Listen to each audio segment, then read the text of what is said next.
Sinaktan at tinutukan ng baril ang isang kandidato sa pagkakagawad sa Imus, Cavite. Ang itinuturong nasa likod dito, mga tauhan ng incumbent chairman ng barangay.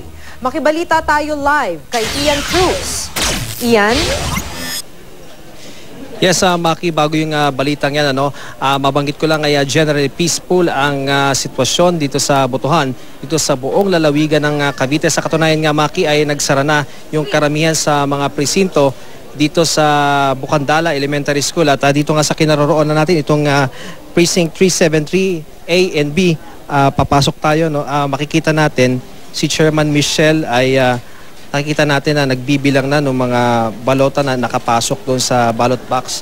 Bine-verify nila ngayon kung magtatali nga ba yung ilan yung bilang ng mga botante na bumoto kanina at saka yung naipasok na mga balota doon sa ballot box. At pagkatapos nitong mga prosesong ito ay sisimula na nga yung canvassing at alam naman natin Maki, na manual yung pagbibilang ngayon dahil hindi automated ito at yung mismo mga sinulat ng ating mga kababayan doon sa mga kanilang mga balota yung bibilangin at makikita rin natin magkakaroon sila ng tally board doon at mamamonitor nung mga kababayan natin na nasa labas itong polling precinct yung pagsasagawa ng bilangan. So ilang minuto na lamang mula ngayon ay magsisimula na sila at kinukompleto na lamang daw nila itong proseso. Ma'am, mag-start na po kayo sa bilangan, ma'am.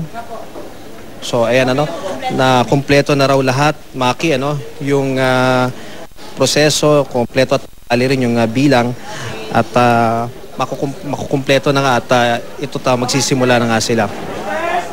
So, Maki, doon naman mula dito sa Bukandala, sa Imus, ay madako naman tayo doon nga sa kwento doon sa Dasmariñas, Cavite kung saan isang tumatakbong kagawad yung biktima umano ng pananakit at panunutok ng baril bandang alas 8 ng umaga kanina. Ayon kay Rolando Loyola, sakay daw siya ng motor ay nagdaraan siya sa tapat ng barangay hall nila nang sigawan daw siya at pagbantaan ng mga tauhan na incumbent na barangay chairman nila na si Eli Gumbaw Libot. Hindi raw niya ito pinansin at nagtungo sa bahay ng kanyang biyanan upang sunduin ang kanyang misis, pero doon daw siya na corner ng mga tauhang tanod at kaanak ng kanilang kapitan. Sinakalat dibdiban daw siya at sa kabila ng umiiral na gunban ay nakabunot daw ng baril ang mga humahabol sa kanya. Nagpa-blatter na sa PCP-4 ng Dasmariñas Police Loyola at matapos ang eleksyon, isa sa formal daw niya ang kanyang reklamo. Ay naman kay Kapitan Gumbaw Libot na re-electionist, ilang beses daw dumaan sa tapat ng barangay si Loyola. Dati rin daw empleyado ng barangay, muntikan na raw siyang sagasaan ni Loyola kanina. Kaya naman ang kanya mga tauhan, pinagsabihan lang si Loyola. Hindi daw ito sinaktan at lalong hindi raw tinutukan ng baril dahil umiiral daw ang gun ban sa ngayon.